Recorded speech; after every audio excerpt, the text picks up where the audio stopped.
Voz prided herself on her ability to read a crowd.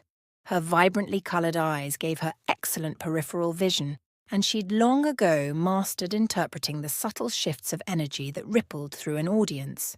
Species be damned. She understood the universal language of shared musical experience, excitement, boredom, and the tingling anticipation before a sonic breakdown. But the humans? They broke all the rules. When her band, a riotous fusion of Zilari wind instruments and pulsating synthrobeats, was granted a performance slot on the Federation's grand station, she relished the challenge. It was a chance to showcase their art to a cosmopolitan crowd, to crack the code of a dozen new species in a single night. Yet, these baffling newcomers confounded her more with each passing song. These human soldiers, adorned with scars and the grim determination that spoke of battles invisible to the naked eye, were her primary enigma. They stood stoically at the edges of their impromptu plaza concert, not entirely within the crowd's sway, yet not detached either. They didn't tap along to the rhythm. Their faces remained unnervingly impassive as her voice soared and swooped through melodies designed to evoke euphoria. Were they bored? Offended? It was impossible to tell. The emotional cues she usually relied on were absent, replaced by a strange, unsettling focus, like predators sizing up prey that played by an unfamiliar set of rules. During a brief lull, as her bandmates transitioned into a slower, haunting tune meant to evoke a sense of melancholy longing, she dared to single them out. Voz began to sing, fixing them with her most intense gaze. It was a risky gamble. The song told of shattered homeworlds, of beauty found amidst the ruin. Usually, it was a crowd pleaser, eliciting sighs, even tears from the more sentimental species. The humans just watched. Their stillness wasn't passive. It pulsed with a restrained intensity that sent a shiver down Voz's spine, more thrilling and disorienting than a packed amphitheatre roaring in approval. These beings weren't merely experiencing the song but dissecting it, searching for a code hidden within the melody. The song ended. There was no applause from the humans, no gasps of emotional release, just the echoing stillness from them as the final chords faded into the recycled air. Frustration prickled at Voz's skin. Had she misread these humans that badly? It was not until after the show that one of them came forward. A female, taller than most, with hair the colour of fire bound in a severe braid. Her eyes, deceptively soft blue, held a strange intensity that mirrored Voz's focus during the performance. "That song," the woman said in halting but understandable Federation standard, "it spoke of calculated sacrifice, delaying tactics, meant to buy time." Her voice was rough, devoid of the usual musicality of speech that Voz had come to associate with most species. It wasn't a question, but an assessment.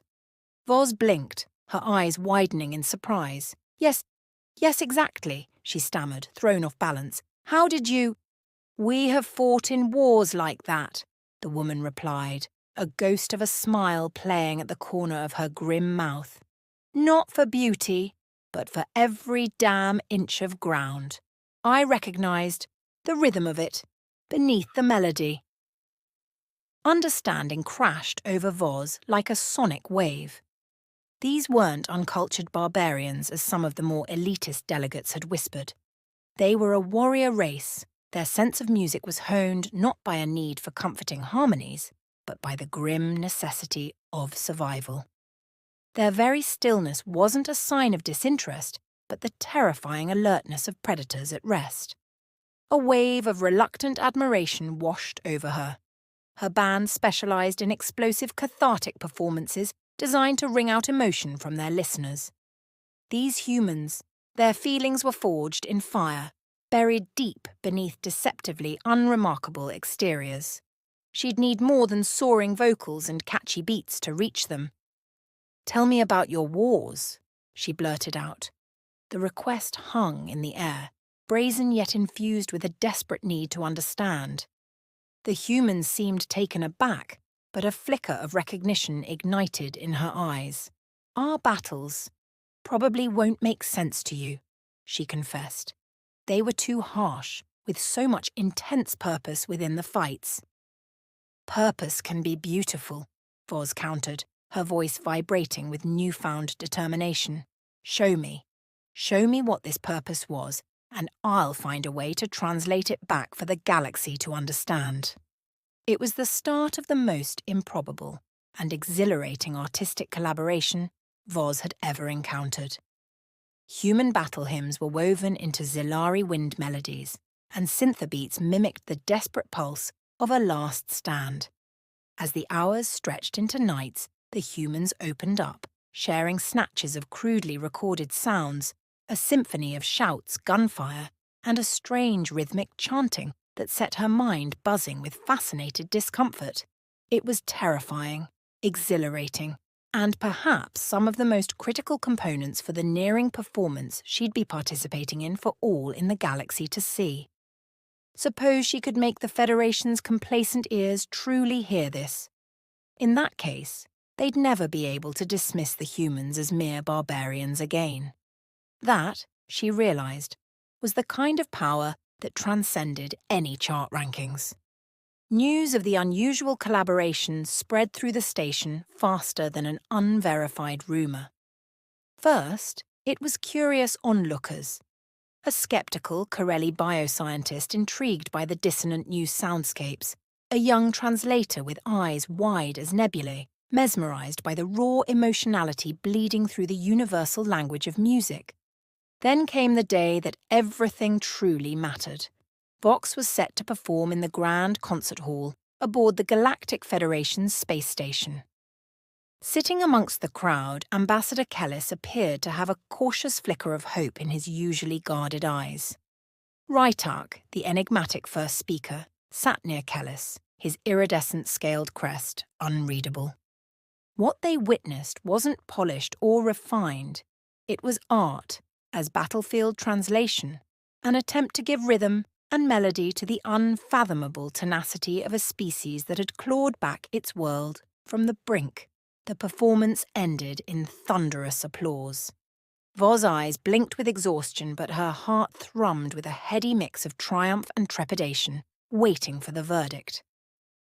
First speaker Rytark addressed the crowd first, his deep voice a resonant rumble that echoed against the sterile chamber walls. Disturbing, profound.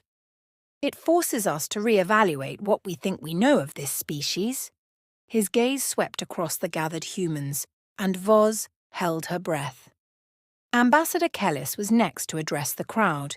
It forces us to acknowledge the darkness that might reside within ourselves, he said, his voice quieter but no less impactful. If you were backed into a corner, the future of your entire civilization at stake, would you fight with the same unrelenting ferocity? Questions hung in the air, heavy and unresolved. Yet Voz sensed a shift. The performance hadn't sparked joyful unity, but something equally potent, a wary respect tinged with unease. They'd played the humans' brutal symphony for all to hear, exposing a heart of unyielding defiance beneath the disciplined exterior. The Federation could no longer dismiss humanity as mere newcomers to be tolerated or controlled. As the human delegation retreated, the battle-scarred leader, Captain Petrova, paused beside Voss.